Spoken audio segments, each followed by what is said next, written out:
त्यांना घ्या अप्पा माऊलींना घ्या.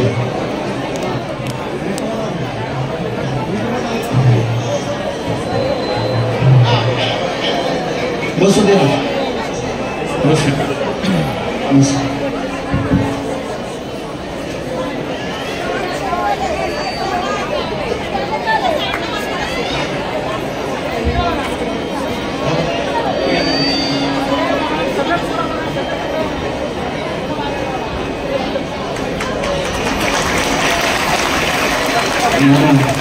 बोला ना.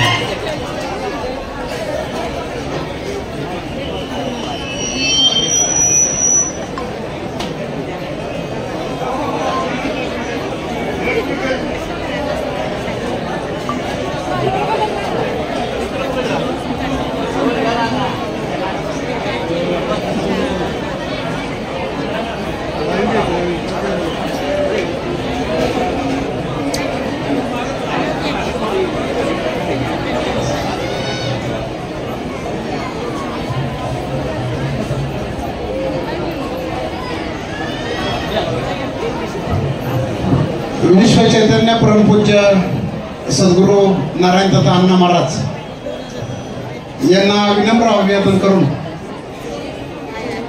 त्यांच्या चरणी नतमस्तक होऊन आज भारताच्या कानाकोपऱ्यातून दत्त भक्त या ठिकाणी श्री क्षेत्र नारायणपूरमध्ये दत्त जयंती सोहळ्यासाठी आलेले आहेत. खरं तर सद्गुरू नारायण दत्त अण्णा महाराजांच्या कृपा आशीर्वादातून सद्गुरू टेंबे स्वामी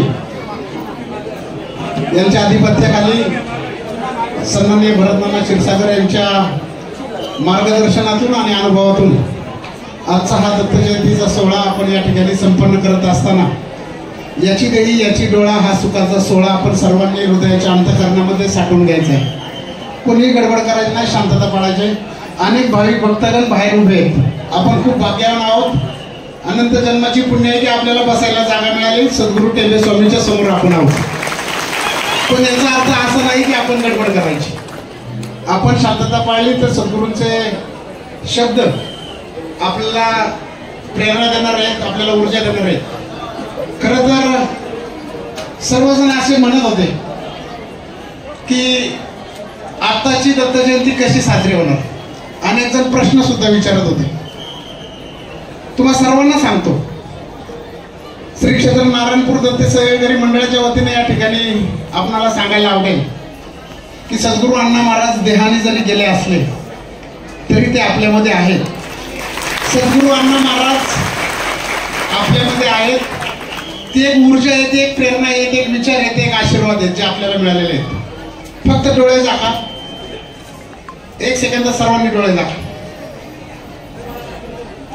आणि सर्वांनी डोळे उघडून बघा. सद्गुरू अण्णा महाराज तुम्हाला समोर दिसतील. सद्गुरू अण्णा महाराज म्हणजे आपली ऊर्जा आहे, ऊर्जा. आणि विज्ञानाच्या संज्ञेत असं सांगतात साहेब की ऊर्जा कधी नाश पावत नाही आणि कधी निर्माण केली जात नाही. ऊर्जा फक्त एका ठिकाणाहून दुसऱ्या ठिकाणी पाठवली जाते किंवा प्रवृत्त केली जाते. आणि तशीच ऊर्जा सद्गुरू अण्णा महाराजांनी टेंबे स्वामीच्या रूपामध्ये आपल्याला दिलेली आहे. अण्णा महाराज आहेत, होते आणि असतील. टेंबे स्वामींच्याकडे पाहिजे आपल्याला अण्णा महाराज दिसल्याशिवाय राहणार नाही. असं वाटतच नाही की अण्णा नाहीयेत. आणि कुणी वाटून पण घेऊ नका की श्री क्षेत्र नारायणपूरला तर अण्णा नाहीयेत. अण्णा आहेत, होते आणि असतील शेवटपर्यंत. तर हा विचार आपण सर्वांनी या ठिकाणी घ्यायचा, शांतता राखायची. पुढचा कार्यक्रम अतिशय सुंदर आनंदामध्ये आपण पाहायचा आहे. यानंतर मान्यवरांचा सन्मान केला जाईल श्री क्षेत्र नारायणपूरच्या वतीनं. भरतनाना आपल्याला मार्गदर्शन करतील.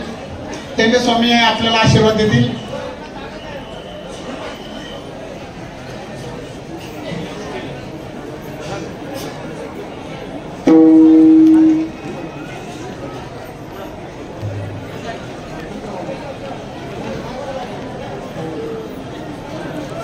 तर मी आपल्या सर्वांच्या वतीने विनंती करतो, सद्गुरू अण्णा महाराजांचा एक एक शब्द जे ऐकायला आपले कान आसुसलेले असायचे आणि एका शब्दाने आपल्याला आशीर्वाद मिळायचा, आपलं पोट भरायचं. तोच शब्द तोच आवाज सद्गुरू टेंबे स्वामींच्या रूपातून आपल्याला आज ऐकायचा आहे आणि हाच आशीर्वाद आपल्याला घेऊन जायचा आहे. आणि आपल्या तमाम दत्त भक्तांच्या वतीने सद्गुरू टेंबे स्वामी यांना विनंती करतो की आपण या ठिकाणी आम्हा सर्वांना मार्गदर्शन करावं. धन्यवाद. समृद्धी दाणे मुलगी हरवलेली आहे. 11 वर्षाची मुलगी आहे, 8 वर्षाची मुलगी आहे, 18 वर्षाची मुलगी आहे. समृद्धी दाणे माईकशी संपर्क साधा. त्यांनी ज्या पावतीच्या ठिकाणी तिथं संपर्क साधा. देणगीचं काउंटर आहे तिथे संपर्क साधा. बोला ना.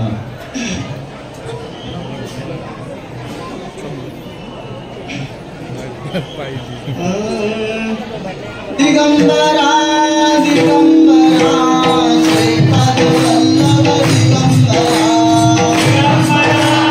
दिगंबरा श्रीपाद वल्लभ दिगंबरा दिगंबरा दिगंबरा श्रीपाद वल्लभ दिगंबरा दिगंबरा श्रीपाद वल्लभ दिगंबरा श्रीपाद वल्लभ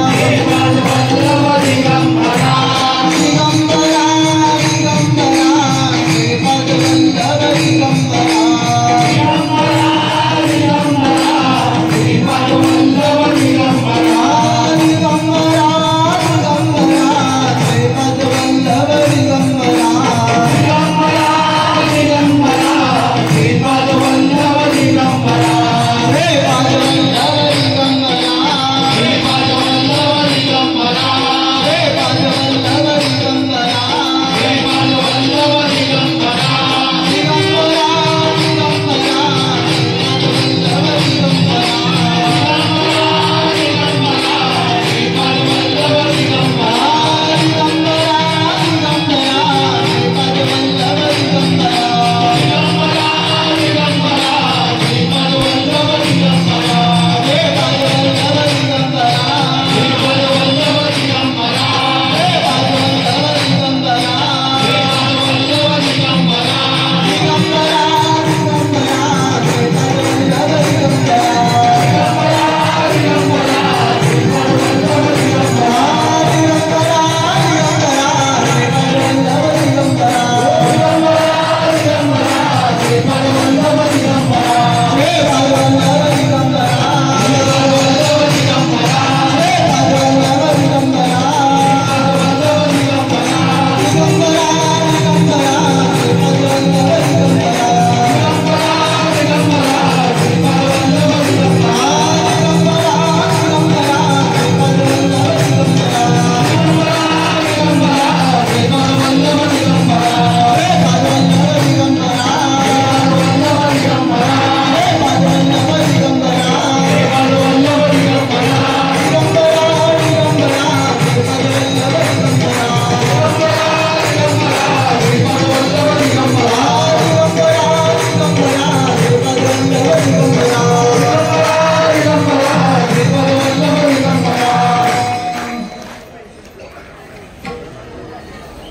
भजन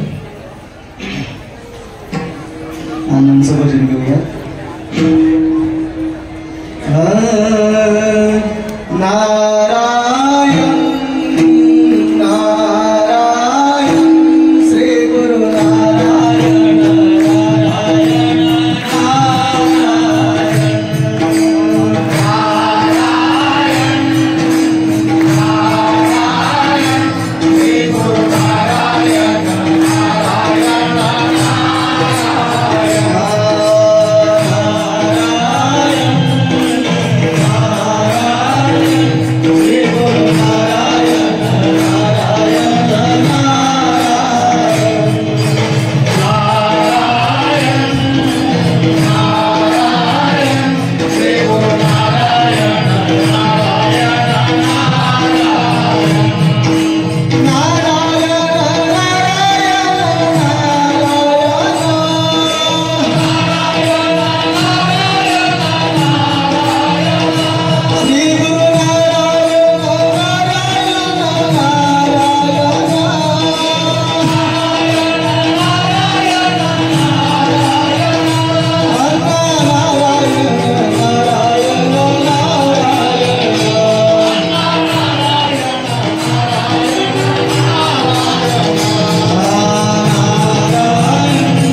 आता शांतता ठेवा. आज आपण दत्त जन्माच्या निमित्ताने या पावन झालेल्या नारायणपूर नगरीमध्ये, आणि ती नगरी पावन ज्यांनी केली अशी विश्वाचे, अलीकडे पाहिजे ज्यांनी गाली विश्वामध्ये जे फिरवा चाललेलं आहे त्या विश्वाला घाला घाला घाला आत आला तर काय नाही. शांतता, स्थिरता आणि समाधान देणारे असे आपले विश्वचैतन्य परमपूज्य सद्गुरू अण्णा महाराज यांनी वसवलेले या नारायणपूर नगरीमध्ये आपण दत्त जन्माच्या सोहळ्यासाठी आपण सर्वजण एकत्रित जमलेलो आहोत. म्हणून आपण सर्वांनी एकदा अण्णांना वंदन करून, दत्तगुरूंना वंदन करून आज आपण या ठिकाणी दत्त जन्म आख्यानासाठी आपण सर्वजण एकत्रित जमलोय. सर्व देवदेवता, गणेश, आपल्या विद्येचे देवता जे आराध्य आपलं जे गणपती बाप्पा, त्यांना वंदन करून आपण सर्व देवदेवतांना वंदन करून आपण या दत्त जन्म व्याख्यानासाठी आपण सर्वांनी मन एकाग्र करून या आजच्या व्याख्यानाचा सर्वांनी आनंद घ्यायचा आहे. तर हे दत्त जन्म व्याख्यान मार्कंडेय पुराणातील असून अण्णांनी त्याचा आधार घेऊन श्री नारायण ज्ञानबोध मध्ये त्या दत्त जन्माचा पहिलाच अध्याय, आणि त्या अध्यायामध्ये अण्णांनी सर्व विश्लेषण या दत्त जन्माचं केलेलं आहे. आणि या विश्वाचे जे निर्माते आहेत ब्रह्मा, विष्णू आणि महेश, या विश्वाच्या निर्मितीचे जे मालक आहेत, चालक आहेत, त्या चालकांचं, मालकांचा आज आपण जन्मदिवस साजरा करतोय. आणि ते जन्मदिन साजरा करण्यासाठी आपण या ठिकाणी आलेलो आहोत, बसलेलो आहोत आणि सर्वजण त्याचा आनंद घेत आहेत. म्हणून अण्णांनी सुरुवातीलाच नारायण ज्ञानबोध मध्ये सुरुवातीलाच सर्वजण त्यांचे शिष्य, अण्णांचे आपण सर्वजण शिष्य एकत्रित बसले असताना दत्त जन्म व्याख्यान ऐकण्याची सर्व शिष्यांना आतुरता झाल्यानंतर अण्णांनी ते व्याख्यान सांगायला सुरुवात केल्यानंतर सुरुवातीलाच अण्णांनी ओवी काय सांगितली बघा. नारायणपूर असं क्षेत्र आहे, तर नारायणपूर क्षेत्रामध्ये आल्यानंतर त्या ओवीच्या माध्यमातून काय सांगितले बघा. आडली असीने आडती, चालली असीन रोखती, जो जैसा जाय ज्याचे त्याचे गती, चाल मिळे तयाची तैसी रीती नारायणपुराची.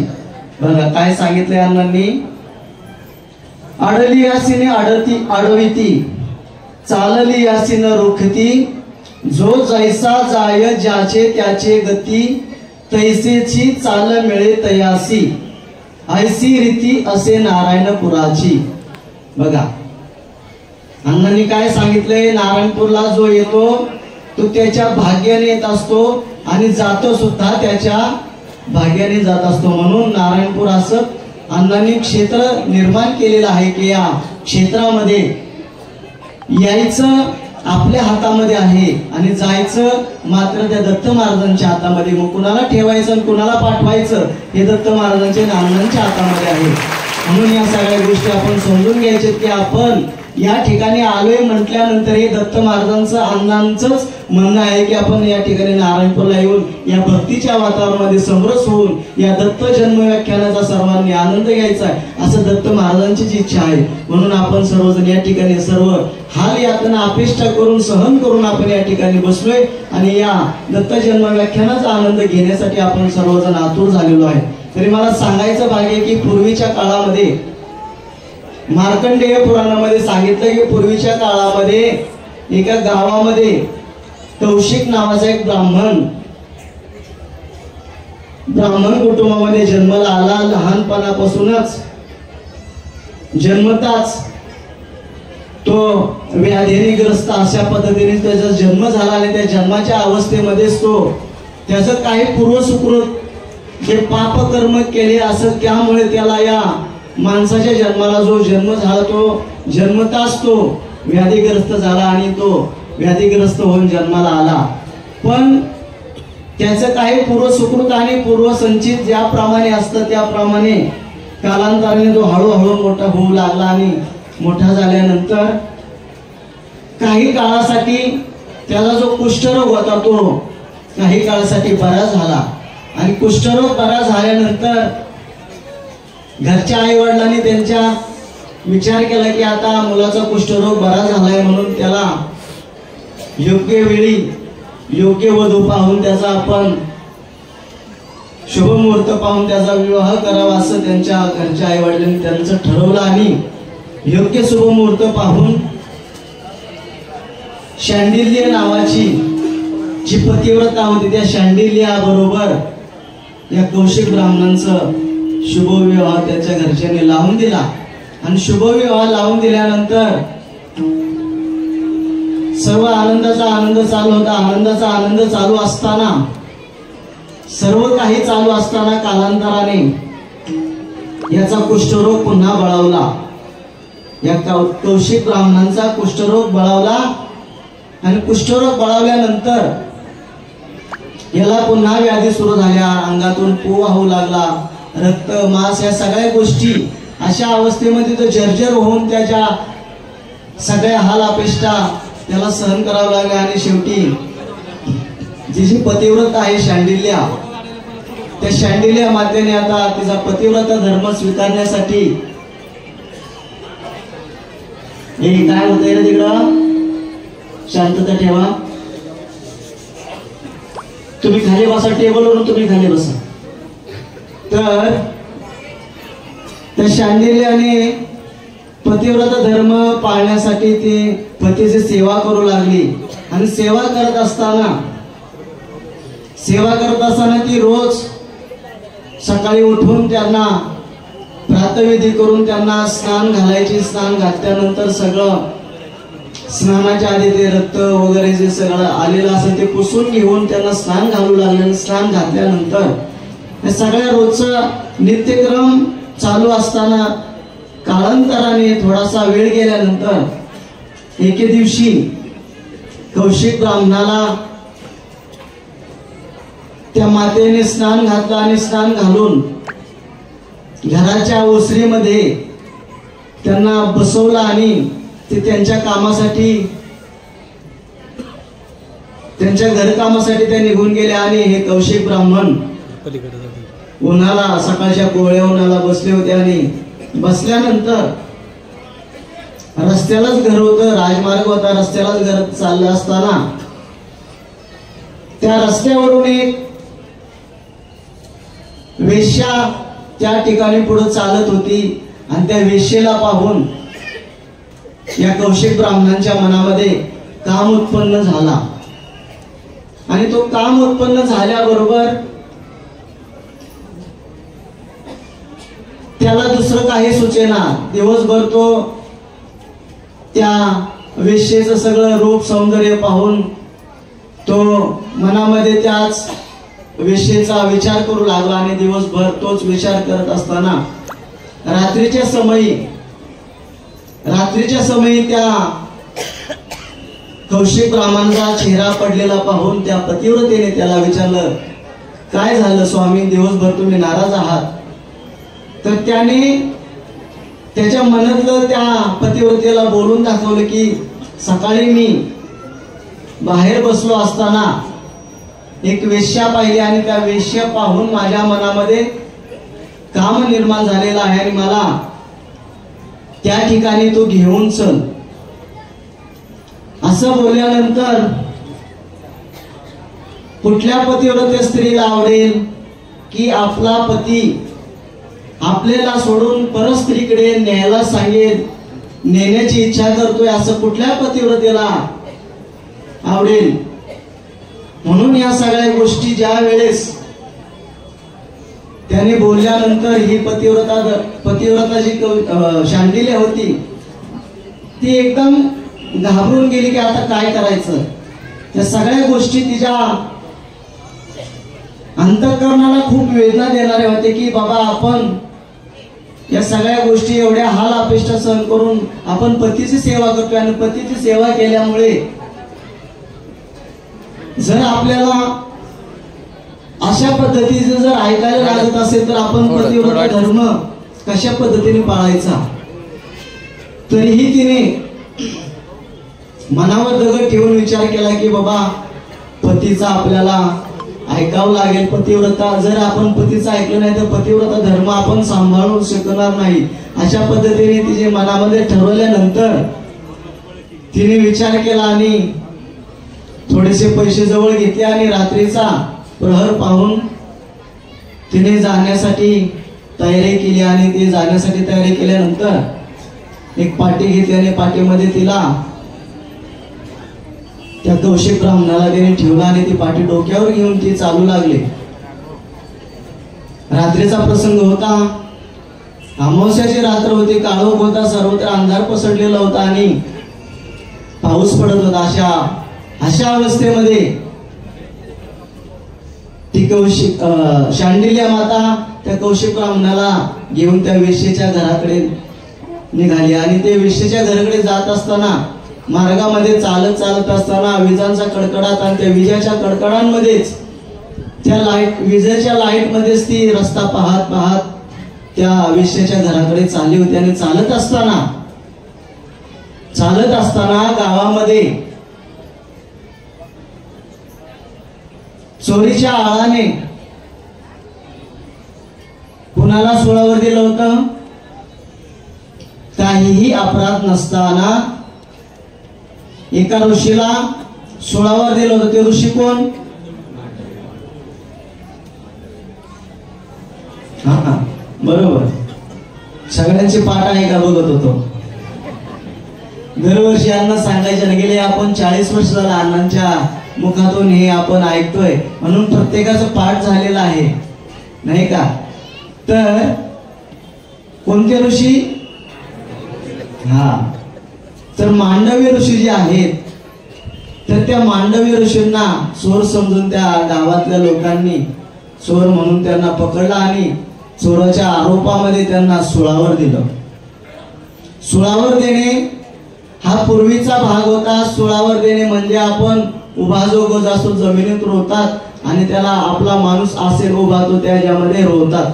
अशा पद्धतीने त्या ऋषींना ज्या वेळेस त्या सुळावर दिलं त्यावेळेस त्यांना असंख्य यातना असंख्य त्रास तो त्रास सहन करत ते शेवटी ते ऋषीच असतात ना. त्यांची तपश्चर्या म्हणून ते शांत चित्ताने त्यांचं ध्यान साधना नामस्मरणाच्या माध्यमातून ते त्रास सहन करत होते. परंतु या सगळ्या गोष्टी चालत असताना अंधाऱ्या रात्री या कौशिक ब्राह्मणांचा नेमका पाय त्या मांडवी ऋषींना लागला आणि मांडवी ऋषींना खूप वेदना झाल्या. आणि त्या वेदनाच्या भरामध्ये त्यांनी शाप देऊन टाकला की ज्या कोणाचा मला पाय लागलेला आहे तो सूर्योदय समी मृत पडलेला असेल. अशी शापवाणी ऐकून जी माता होती पतिव्रता माता होती त्या पतिव्रता मातेला तर खूप दुःख झालं की बाबा काही चूक नसताना यांचा स्पर्श अंधारात दिसल्या न कारणाने त्यांचा स्पर्श झाला. त्या स्पर्शामुळे त्यांचा वेदना झाल्या आणि त्या वेदनामुळे त्यांनी न बघता कौशिक ब्राह्मणांना शाप दिला की तू सूर्योदयालाच मृत होशील.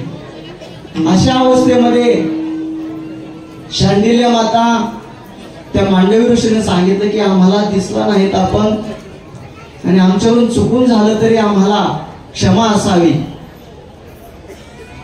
पण मांडवी ऋषीने सांगितलं की आता दिलेला शाप माघारी होऊ शकत नाही. दिलेला शाप माघारी होऊ शकत नाही म्हटल्यानंतर ही सुद्धा पतिव्रता होती. ही सुद्धा हट्टाला पेटली आणि पतिव्रता म्हटली तुम्ही जर सूर्य उगवायला माझ्या पतीला जर मृत असं शाप दिलेला असेल तर मी सुद्धा आव्हान जर मी खरी पतिव्रता असेल तर मी सुद्धा सूर्यनारायणाला आव्हान करून मी सुद्धा त्यांना सूर्य उगवण्यापासून रोखून धरणार आहे. असं म्हटल्यानंतर त्या पतिव्रतेची ताकद असल्यामुळे त्या पतिव्रतेने सूर्यनारायणाला आवाहन केलं आणि सूर्यनारायण उगवायचे थांबले. सूर्यनारायण उगवायचे थांबल्याबरोबर या सगळ्या सृष्टीची दिनचर्या जाग्यावर ठप्प झाली. जागेवर ठप्प झाल्यानंतर सर्वत्र अंधकार असल्यामुळे सर्वांची दिनचर्या झाली. प्रत्येक जण आपापसामध्ये चर्चा करू लागला की सूर्योदय झाला नाही, सूर्योदय झाला नाही. सूर्योदय झाला नाही तर बाकीची दिनचर्या कशी करायची, आणि बाकीची दिनचर्या झाली नाही तर ही सृष्टी कशी चालायची. ही सृष्टी जर चालायची असेल तर ही सूर्य उगवणे आणि सूर्य मावळणे ही दिनचर्या झाल्याशिवाय ही सृष्टी चालणार कशी, तिला गती कशी मिळणार. अशा अवस्थेमध्ये सर्वजण सर्व ठिकाणी ठप्प झाल्यानंतर सर्वत्र हाहाकार निर्माण झाला. आणि हाहाकार निर्माण झाल्यानंतर सर्वजण भगवंताची आराधना करू लागले की हे दत्तगुरु या सगळ्या आवाहन केल्यानंतर सर्व बातमी इंद्रदेवांच्याकडे गेली. आणि इंद्रदेवांच्याकडे बातमी गेल्यानंतर इंद्रदेवाने सगळ्या गोष्टीची माहिती घेण्यासाठी ब्रह्मदेवांच्याकडे गेले. आणि ब्रह्मदेवांच्याकडे या सगळ्या गोष्टी सांगितल्यानंतर ब्रह्मदेवांनी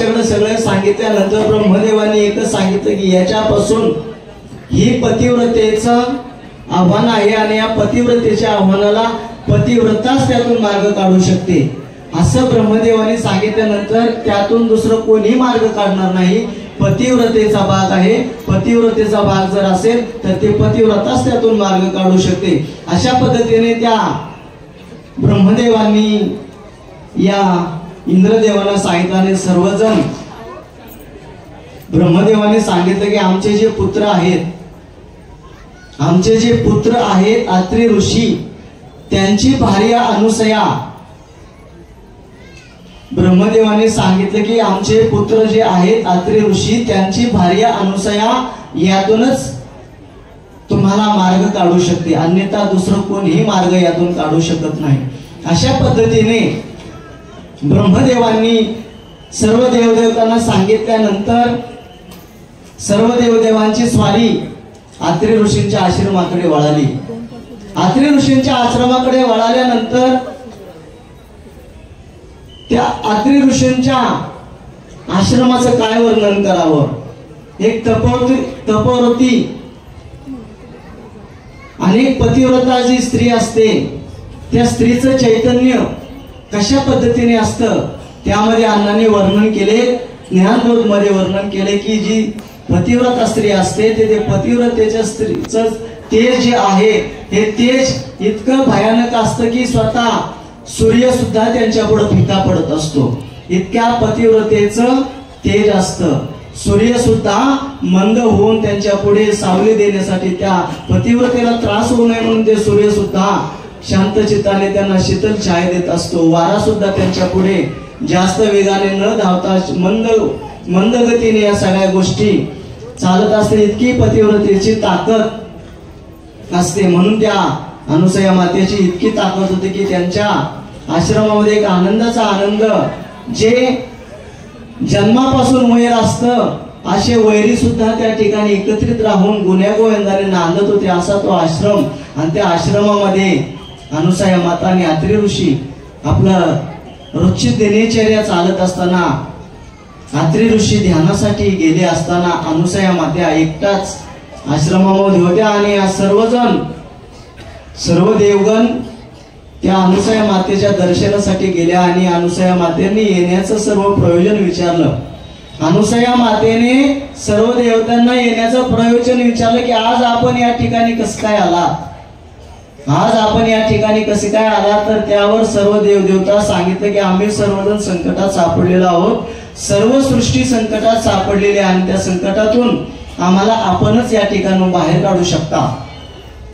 आपणच आम्हाला या सृष्टीच्या चक्रातून जे थांबलेलं चक्र आहे त्यातूनच आपण आम्हाला यातून मार्ग दाखवू शकता. त्यावेळेस त्यांनी सर्व विचारल्यानंतर अनुसया मातेला सर्व देवतांनी वृत्तांत सांगितला की अशा अशा पद्धतीने अशी गोष्ट झालेली आहे आणि म्हणून हा सूर्योदय थांबलेला आहे आणि आपण कृपा करून त्या पतिव्रतेच्या समोर आपण चलावं आणि आपण त्यातून आम्हाला मार्ग दाखवावा.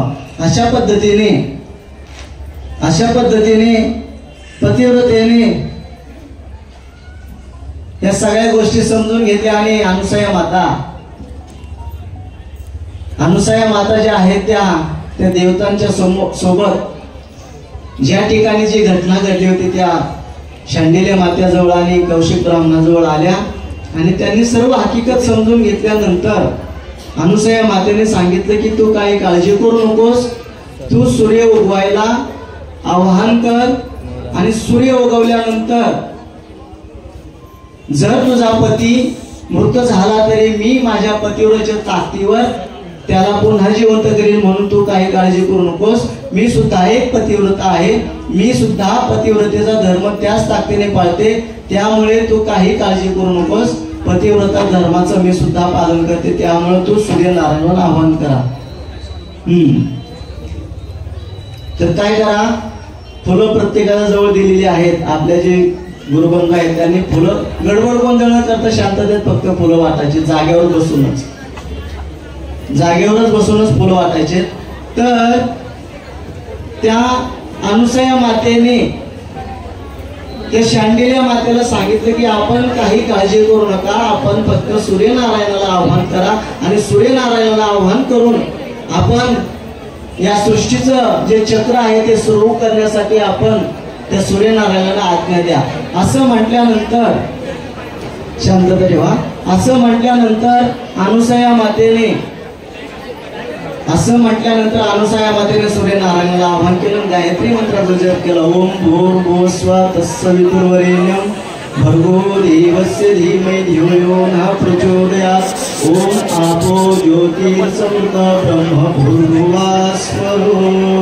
असं म्हटल्याबरोबर सूर्यनारायणाला त्याने आवाहन केलं आणि आवाहन केल्यानंतर हळूहळू सूर्यनारायण या सृष्टीला प्रकाश देण्यासाठी वर आले आणि वर आल्याबरोबर त्या ठिकाणी कौशिक ब्राह्मण जमिनीवर पडला. तो जमिनीवर जागेवर मृत झाला आणि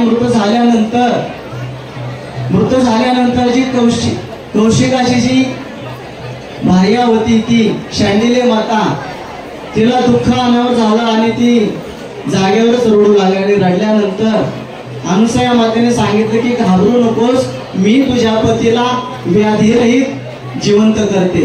असं म्हटल्याबरोबर अनुसया मातेने आपल्या पतीचं स्मरण करून हातामध्ये जल घेतला आणि ते जल त्या मृत कौशिकाच्या अंगावर शिंपडलं आणि शिंपडल्याबरोबर तो जो कौशिक ब्राह्मण मृत झालेला होता तो व्याधीरहित जिवंत होऊन उभा राहिला. व्याधीरहित जिवंत होऊन त्या अनुसया मातेच्या समोर उभा राहिल्यानंतर सर्वांमध्ये आनंदाचा आनंद तयार झाला आणि आनंदाच्या आनंदामध्ये या सगळ्या गोष्टी निर्माण झाल्या आणि सृष्टीचं चक्र सुद्धा चालू झालं. आणि अशा पद्धतीने जे कौशिक ब्राह्मणाने शांडिल्य माता होते त्या दोघांना सुद्धा अनुसयाने मातेने जे वर दिला की तुम्ही तुमचं जीवन व्यवस्थितपणाने जगून तुमचं पुढचं कार्य सुद्धा व्यवस्थितपणे चालेल असा आशीर्वाद देऊन त्या अनुसया माता ज्या आहेत त्यांच्या आश्रमात निघून गेल्या आणि या त्यांच्या घराकडे निघून गेल्या. अशानंतर पुढे कालांतराने जे देवदेवता आले होते ते देवदेवतांनी हे सृष्टीचं चक्र चालू केल्याबद्दल अनुसया मातेनं सांगितलं की आम्ही तुमच्यावर प्रसन्न आहोत. देवांना सांगितलं की आम्ही तुमच्यावर प्रसन्न आहोत की आपण आम्हाला वर मागून घ्या, तुम्हाला जो हवाय तो वर मागून घ्या, आम्ही वर द्यायला तयार आहोत. अशा पद्धतीने अनुसया माताला सर्व देवांनी ब्रह्मा विष्णू महेश या तिघ देवांनी सांगितलं आणि त्याप्रमाणे अनुसया मातेने सांगितलं की मला सर्व आहे, मला कशाची अपेक्षा नाही, परंतु तुम्ही जर म्हणत असता तर मी सांगेल की तुम्ही माझ्या पोटी जन्माला यावे. काय सांगितलं? तुम्ही माझ्या पोटी जन्माला यावे आणि आनंदाचा आनंद करावा म्हणून तथास्तु म्हणून ब्रह्मा विष्णू आणि महेश हे अंतर्धान त्यांच्या लोकामध्ये गेले आणि अनुसया माता त्यांच्या आश्रमामध्ये जाऊन बसल्या. आणि कालांतराने सगळ्या गोष्टी अत्रि ऋषी अनुसया माता या त्यांचं दिनचर्या चालत असताना हळूहळू वेळ प्रसंग पुढे गेल्यानंतर अनुसया माता गर्भधारणा झाली आणि गर्भधारण झाल्यानंतर या सगळ्या गोष्टी झाल्या आणि झाल्यानंतर पुढे हळूहळू दिनक्रम चालू होता. अत्रि ऋषींची सेवा चालू होती, अनुसया मातेची सेवा चालू होती. सगळ्या गोष्टी चालत असताना योग्य वेळी योग्य प्रसंग पाहून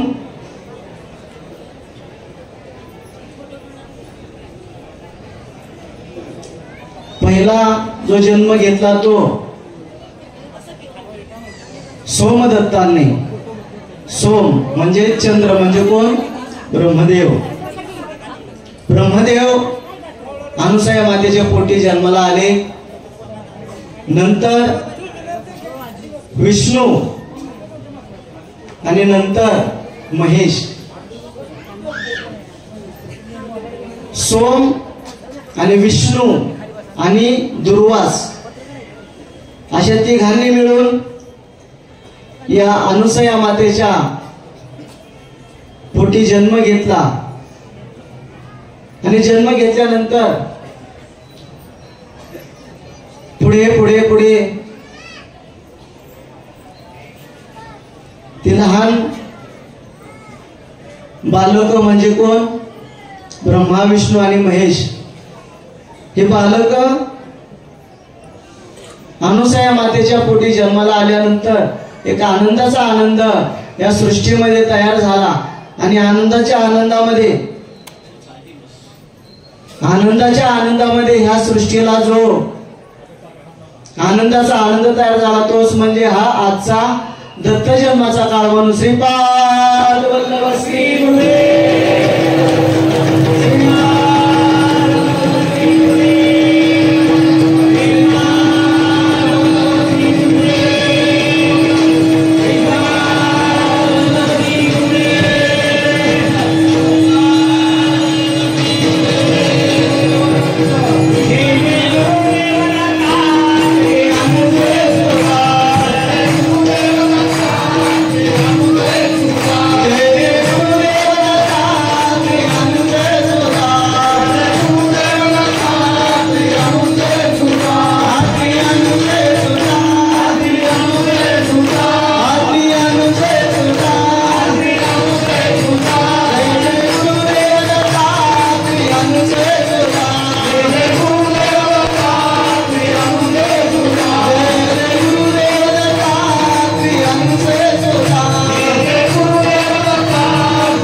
विश्व चैतन्य सद्गुरु नारायण महाराज की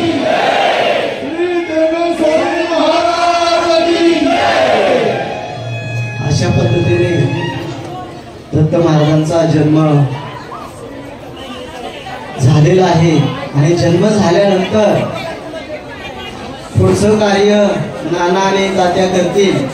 पुढचं कार्य काय आहे? बाळ जन्माला आल्यानंतर काय करतात त्यांनाच माहिती. काय करतात तात्या? नाव ठेवायचं. बर या. बाळ जन्माला आल्यानंतर आत्याच नाव ठेवतात ना? बर या, नाव ठेवून घ्या. आता थोडस या बाजूला बरं तुम्ही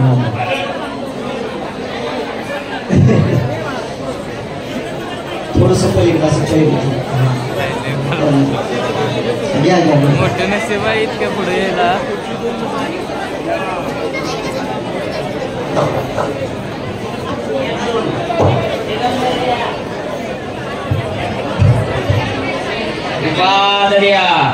नरसिंह घ्या. श्रीवल्लभ घ्या. सरस्वती घ्या. गोळ घ्या. श्रीपाद वल्लभ श्री गुरुदेव. श्रीपाद वल्लभ श्री गुरुदेव. श्रीपाद वल्लभ श्री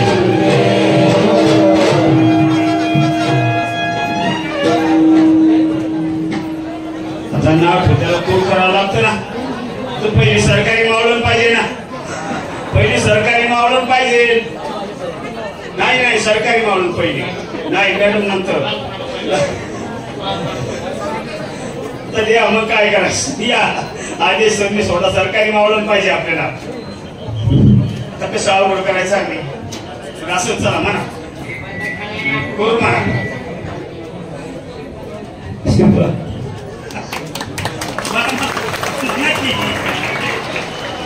श्रीपादला खेळायला न्या.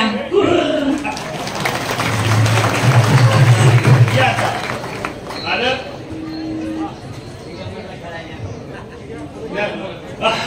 मोठे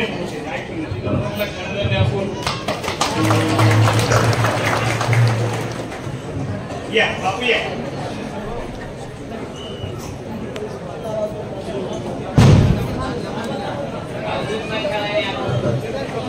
अवधूतला खेळायला न्या.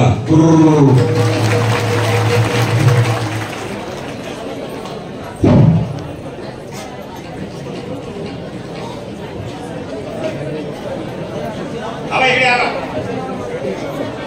येता तुम्ही. ये तुम्ही. आज सगळ्यांना सरकारी मावळण पाहिजे. द्या या. डिपार्टमेंट या. दादा या. बोला.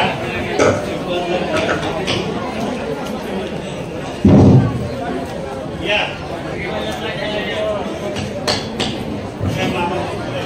तहसीलदार आहेत. तहसीलदार आहेत खाली बसलेत. अन्नामुळे झाला. तहसीलदार आहेत. तहसीलदार खाली बसून. श्री वल्लभला खेळायला न्या. प्रमुख राहिले. अवधूतला खेळायला आता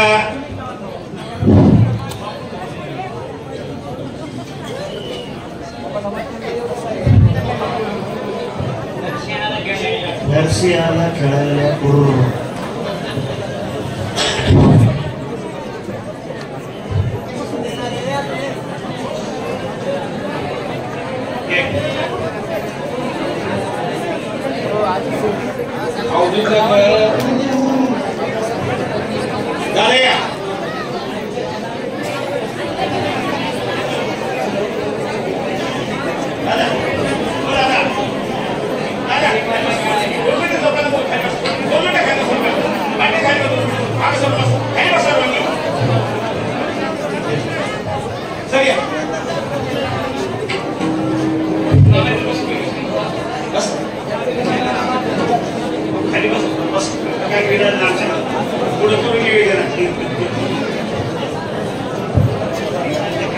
श्रीपादला खेळायला न्या.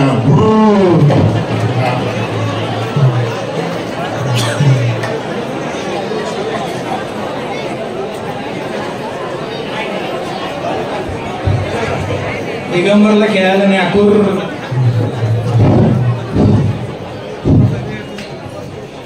आता पाळणा होईल 1 मिनिटामध्ये सांगतो.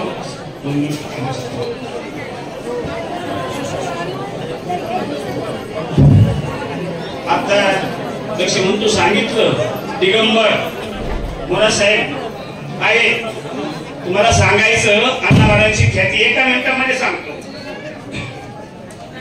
ह्यांना मुलगा नव्हता, मुलगी नव्हती, काही नव्हतं, पण मुलगी आणि मुलगाच नाही. आता मुलगा नाही म्हणल्यानंतर ह्यांचे मग डॉक्टर 7व्या महिन्यांच्या मंडळीला ह्यांनी तपासलं तर म्हणले मुलगीच आहे. आता मुलगी येत आनंद तेव्हा बसले. आम्ही गेलो बोहिंदा. बोहिंदा गेल्यानंतर तिथे विचारलं अहो सर नामा नानामा म्हणले साहेब म्हणले अहो अण्णा मुलगीच आहे. अरे मुलगाच आहे मुलगाच आहे. ह्यांची मम्मी डॉक्टर गाडगे म्हणजे नाही आणि बाळ त्यांचा मुलगा झालाय. मुलगा तो त्याचं नाव दिगंबर ठेवता लक्ष्मी तुला सांगतो. आता पाळणा घ्या. हरे नारायण मुखारे नाथ नारद मुने हरे प्रगट रावणे बैसले देव सवेत आळोजाये जे लोणावरणे का लोहारा रोदोरे गो आमोसायेचे लोणावरणे का लोहारा रोदोरे गो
रे